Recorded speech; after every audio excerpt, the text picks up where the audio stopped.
Okay, another day of believing that my life is interesting and shifting my thoughts from negative to positive. So today, I went to Niagara Falls. There was an event that was introducing climbers to bouldering in Niagara Glen. So this is kind of like an introductory crash course to climbing in Niagara, and it was put on by the conservation office. And now in Niagara Glen, they have bouldering permits where you have to pay a fee in order to boulder there. And I remember the days that this didn't exist, but it exists now. So I'm glad that the conservation efforts are getting stronger, and there's a lot more advocacy and care for the stewardship of the land. So it was really wonderful to see.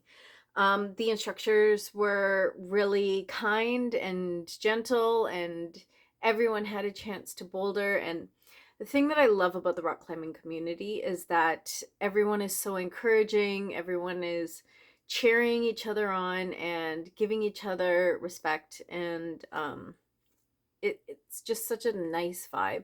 People are hanging out, they're chilling. It's great, and it's great exercise too. Just walking to the bouldering area was quite a hike. So yeah, it was really exciting, really good day. I'm grateful for my friend who drove down, and they had shared with me what the event was, and I was able to go and hang out, which was great, and I got to miss the air show. I'm not a fan of the air show at all. These are warplanes that come through and try to brainwash Torontonians and Canadians to believing that our military are peaceful, showy. We were raised believing that Canadians are peacekeepers in the world, but they're really not. They are part of the aggressive offensive military forces. Even if we're not particularly colonizing islands, countries, we are alongside the US military who does do that. And we are complicit in the genocide that's going on in Gaza. And we're selling weapons and these warplanes to other countries to be able to do terrible things to their citizens and to others. So I'm not a fan. Not a fan of the air show at all. And I remember when I was a kid watching a couple of the planes crashing. I didn't see the actual crash, but I remember watching the guys jumping out of the plane and um, seeing the smoke and hearing all the sounds with it. And um, now, whenever I see the fighter jets getting close to each other, I have massive anxiety thinking that they're going to crash. And it's interesting because my brothers were both there too. And um, one brother actually saw three crashes. He was present during three crashes in his lifetime, and he's in his 50s. So the fact that people die in an air show, not even during combat, they're dying for our entertainment. And also, they're showing what they're killing, what they're using to kill in other countries. So anyway, I got to escape all of that. I don't have to see that. But also, I feel bad because I have joined the Raging Grannies, and they're a wonderful group of grannies and supporters, allies who all sing together at social justice events. And they change the lyrics to a lot of songs so that the um, the grannies are able to get their messages across of peace and no nuclear wars, no fighter jets, no more harshness, but for peace and justice and care for the world and actually caring for each other. Since I started this, it's only been a few days, but it's bringing me back to remembering how much I love people. And when I'm in a dark place internally, it's hard to feel that care and love for other human beings. Like if I'm harsh on myself, then um, I'll be kind and I will show care. Um, but being connected to that feeling, like it's like when you're in a relationship and sometimes you love the person but you can't love the person. Like you go through the motions of, you know, that this is a loving action, and even though I don't love this person right now, I know that I do love them overall. And it's like the disconnection until the pieces of healing happens and whatever. And so that's how I've been feeling with community and Toronto. And in Toronto, I know that I love this city so much, and I know that I care about the people so much and for this country. But it was hard for me to connect to that love until these 5 days of um, really working hard on switching to positivity, positive thoughts, even though negative things are happening. I really want to have a positive outlook on it.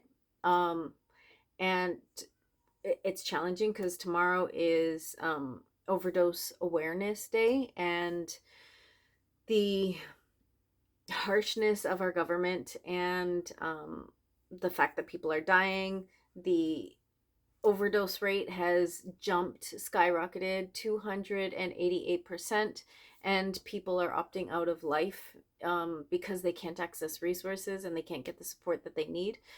So all of this is happening. How the hell do I stay positive in all of this disaster? And especially like us going to wars and us being just so cold and cruel to each other. Being around nature is really helpful, which is also a privilege because a lot of people who don't have access to income can't leave the city in order to just sit in the forests and relax and decompress from the city. The city is holding so much energy, and it can be very, very toxic. So, um,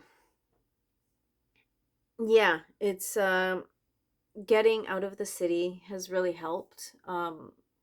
Getting myself out of the concrete jungle, and also remembering that there are people like the people in the church who really care about when people have an overdose. We want people to live because they want to live.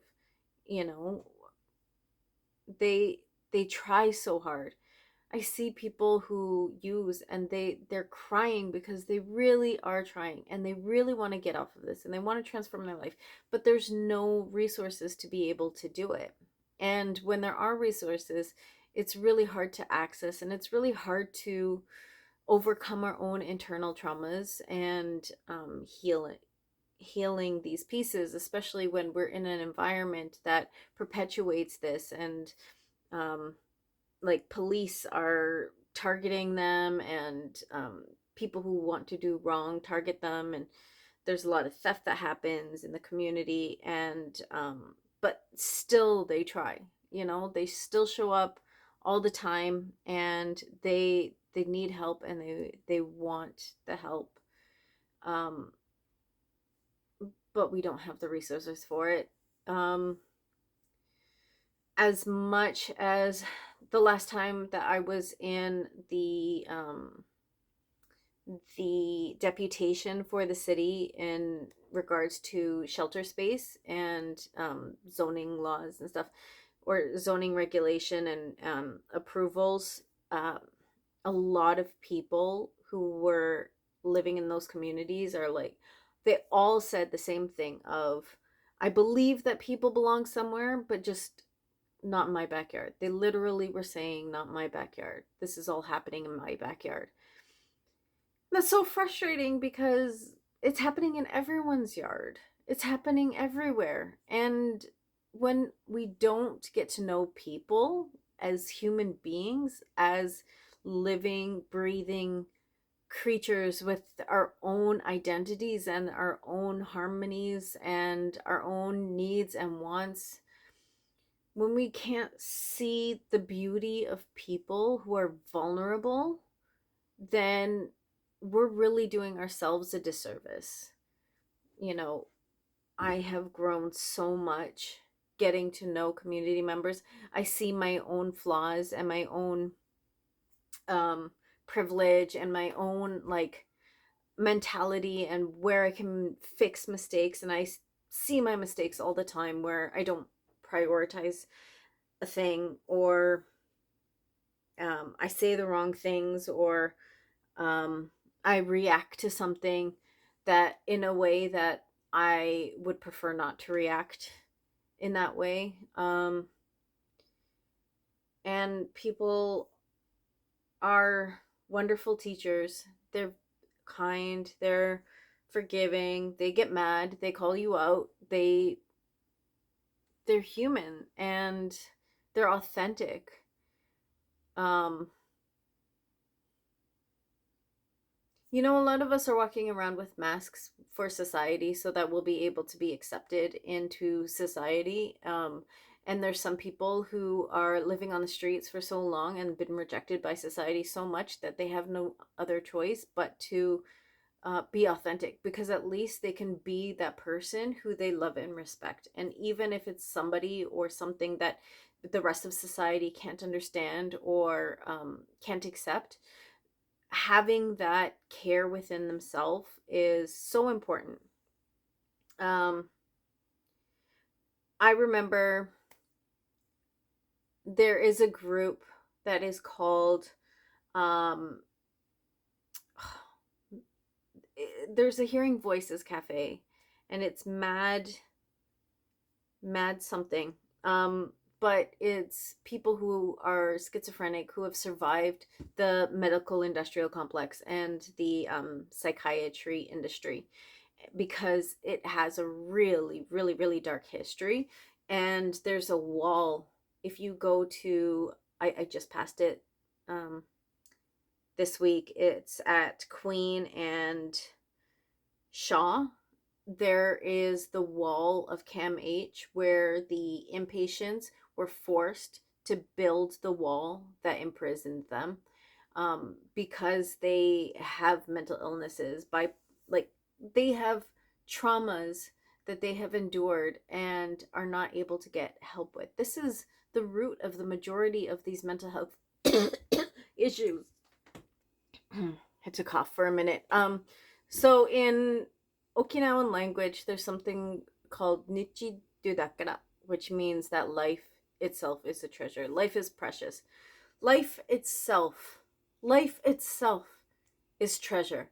It is looking at the essence of existence, of existing on this planet. What does existence mean?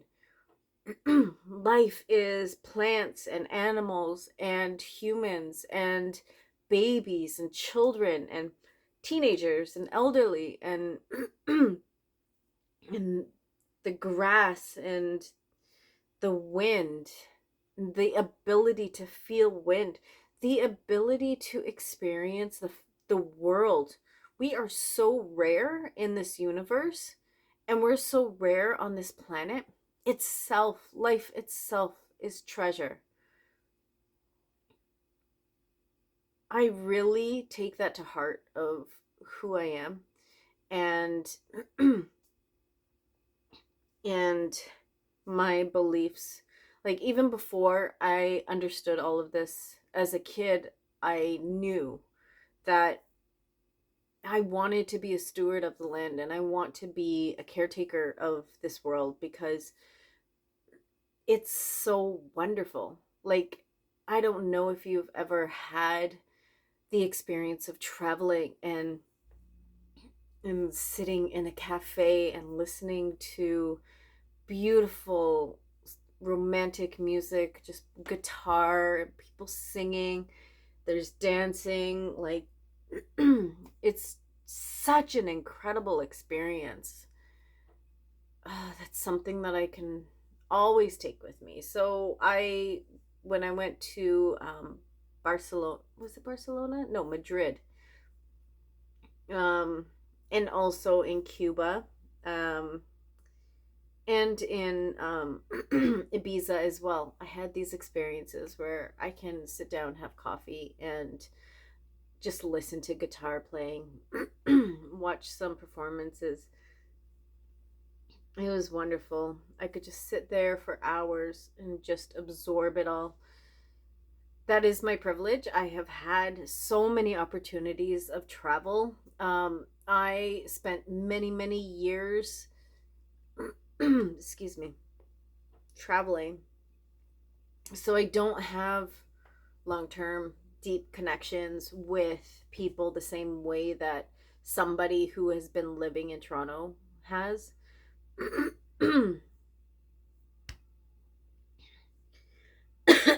Excuse me. Um,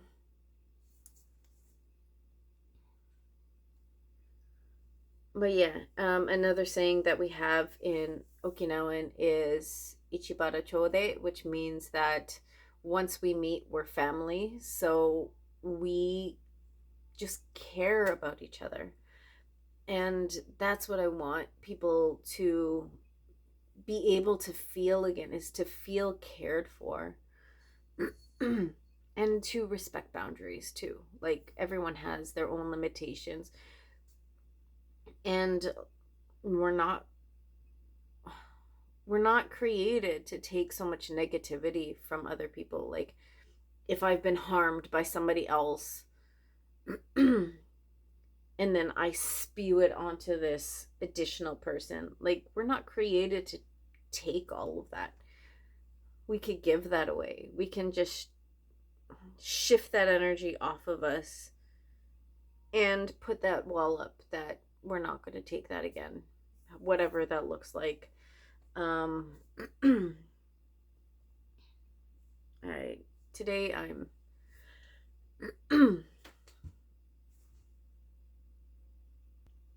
so after I went to Niagara Falls, I went to Hamilton to visit a friend, and we walked around the park. We had some nice deep conversation about life and challenges and new beginnings, and we went shopping, and it was great to be with someone who mirrored certain things. So like when I am exhausted and hungry, I will, pick up a bunch of things that I feel like I'm craving, but also I'll spend so long in the store just trying to figure out what it is that I need to get, especially if I don't make a list beforehand. And I start like reading the ingredients. I'm just slow at like moving and choosing, and like taking a long time on looking at grapes and the prices of grapes instead of looking at the blueberries, which are cheaper, whatever the case might be. So it was nice that this person was also kind of in that way. And we also talked about relationships and hardships, and the beautiful, joyous new things that are happening in this person's life. And so exciting and wonderful to see. I love seeing good things happen to people. I love to see that people are growing and moving up, moving on. And it inspires me too, because it reminds me that it's possible for things to transform. Life is possible to transform. It's possible that new work comes. It's possible that a new home comes. It's possible that a new love comes. It's just a matter of waiting and being patient and actively waiting. The concept of waiting is complicated because we still have work to do while we're waiting for a thing to happen. Sometimes that could mean fasting and praying, or reading scripture to work on our spiritual self. Sometimes it means waiting and we have to practice our mental health or physical health or whatever it might be, just distracting us until that point comes. And then when it comes, like remembering that that's not the end. It's still growing. Life is still moving. Life is still lifing. Um, so a lot of excitement and exciting thoughts with kind of what came out of that. And yeah, it was such a lovely day. And I look forward to doing that again. I look forward to rock climbing again because I felt like I was a little bit stronger than I thought that I was, which is such a good feeling. I've been doing a lot of weight training and I want to continue with that. But tomorrow, uh, International Overdose Day, and I am going to be going to a demonstration in the afternoon and memorial. So I hope that I see some uh, friends and new faces, and I hope that we can make a difference. See you.